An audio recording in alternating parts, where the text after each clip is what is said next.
अस्सलाम वालेकुम व रहमतुल्लाहि व बरकातुहू। इत्तेहाद न्यूज़ में आप सभी का खैर मकदम।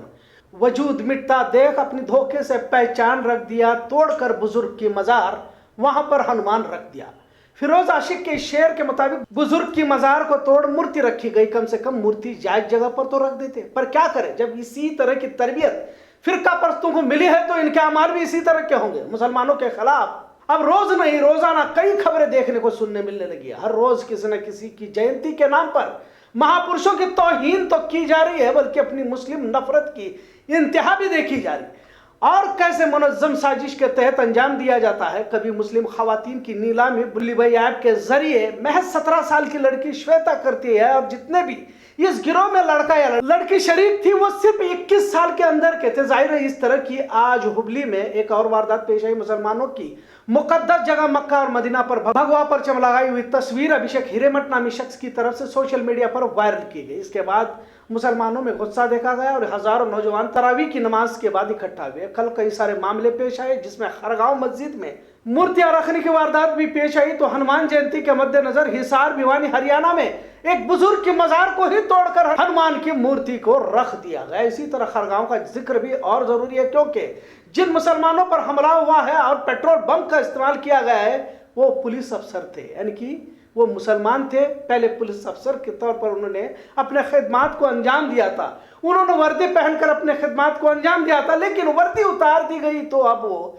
सिर्फ मुसलमान रह गए, लिहाजा इन पर भी हमला हुआ। बजरंग दल, वीएचपी, आरएसएस अब सरकारी तौर पर काम कर रहे हैं क्या, ऐसा सवाल भी पूछना लाजिम हो जाता है। अदालती निज़ाम जिंदा भी है या नहीं, क्योंकि अब लोकतंत्र पर ही बुलडोजर चलाया जा रहा है। एक भीड़ बन कराओ, फिर खुद ही पथराव करो, फिर पत्थर फेंकने के बहाने बुलडोजर के जरिए मुसलमानों के घरों को गिराओ, यही तो हो रहा है। कल दिल्ली में जहांगीरपुरा मस्जिद पर जानबूझकर भगवा परचम लहराने की वारदात अंजाम देना हर किसी की समझ में यह बात आ ही जाती है। अब यही रोज होता रहेगा। कुछ लोगों का काम ही यही दिया गया है कि तुम्हें किस मस्जिद पर भगवा परचम लहराना है, किस मजार मस्जिद की तौहीन करनी है, और पूरा मुल्क तमाशा ही बना हुआ है। पिछले जितने भी जयंतियां मनाई गई इसमें भीड़ की शक्ल में मुस्लिम मोहल्लों को निशाना बनाना, खासकर पुलिस की मौजूदगी में, मतलब कहां तक हुकूमतों का दखल है। खैर, आज देवबंद के मोहतमीम ने अपने बयान में कहा कि डर खौफ के साए में जीने की जरूरत नहीं है, लिहाजा भीड़ हमला करे तो अपना दिफा करने की जरूरत है। खैर, अब मामला यहीं पर आके रुक जाता है कि जब रोजाना मुसलमानों पर हमले हुए जा रहे हैं तो आखिर उलमाए दीन खामोश क्यों है? आखिर किस मुसीबत का इंतजार किया जा रहा है? अगर मसलक के इख्तलाफात से हमें फुर्सत मिली है तो उम्मत को जोड़ने की भी कुछ पहल करें। यूं खामोश बैठने से क्या हासिल होगा? रोज एक कदम नस्ल कशी की और खाना जंगी की तरफ मुल्क बढ़ता जा रहा है। भारत की सबसे बड़ी दूसरे नंबर की आबादी मुसलमान, जिनका कोई रहनुमा नहीं, कोई दीनी रहबर नहीं है। अब तक कोई बड़ा बयान, कोई बड़ा ऐलान या फिर कोई मनसूबाबंदी क्यों नहीं की जा रही? अपने आप को आशिक रसूल और सुन्नत पर चलने का दावा करने वाले बरेली हजरात और लाखों का इस्तेमाल कर अपने आप को नबियों वाला दावत का काम करने का दावा करने वाले देवबंदी हजरात कहाँ है, या तबलीगी हजरात कहाँ है? दीनी रहनुमा कहाँ है? उम्मत जुबागा की तरफ धकेली जा रही है। रोजाना मस्जिदें, कारोबार, मजारों को निशाना बना जा रहा है। उछल उछल कर मसलक के इख्तलाफात के बयानात मस्जिदों में करने वाले वो मौलाना कहाँ है जिनके जबान से आज बजरंग दल, आरएसएस का नाम तक नहीं निकल पा रहा? वो लोग जो सिर्फ मसलक की बुनियाद पर काफिर कहने में कोई मुगालबा नहीं रखते थे, अब तो मस्जिदों पर चढ़कर भगवा परचम लहरा रहे हैं। अब क्या होगा तुम्हारी जबानों को? हम आपसे इसलिए बोलने के लिए कह रहे हैं क्योंकि महज हिंदुत्ववादियों की बात नहीं है, सिर्फ इस्लाम ईमान की बात नहीं, बल्कि मुल्क के संविधान की भी बात है।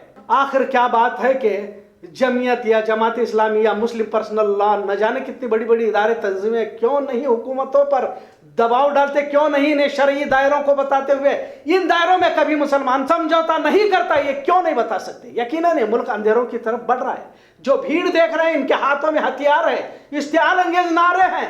हजारों की भीड़ एक सोच फिक्र से मुतासिर है। कानून के दायरे में अपने तहफ्फुज का सबक नौजवानों को पढ़ाओ, मस्जिद मेंबर और मेहराब से उम्मत को उभारो, वरना तुम्हारी दास्तां तक न होगी दास्तान में, क्योंकि इन्होंने नस्ल कशी की बात पहले ही कही है और फिल्म ड्रामों और भीड़ जुलूस के जरिए भगवा परचम मस्जिदों पर लगाकर आजमाए जा रहे हैं। लिहाजा इस गैर संवैधानिक मामलों के खिलाफ मौजूदा हुकूमतों को जाकर रहनुमा सियासी या फिर दीनी आगाह करे, वरना इस तरह खामोश बैठना मुसलमानों के लिए और ना ही इस मुल्क के हक में फायदेमंद हो सकता है। लिहाजा इतना जरूर है कि खामोश मिजाजी तुम्हें जीने नहीं देगी, आवाज उठाना होगा, एहतजाज, मुतालबात हुकूमतों के सामने पेश करने होंगे। ظلم سہنا بھی تو ہوا ظالم کی حمایت ٹھہرا، خاموشی بھی تو ہوئی پشت پناہی کی طرح۔ اتحاد نیوز دیکھنے کے لیے شکریہ، اللہ حافظ۔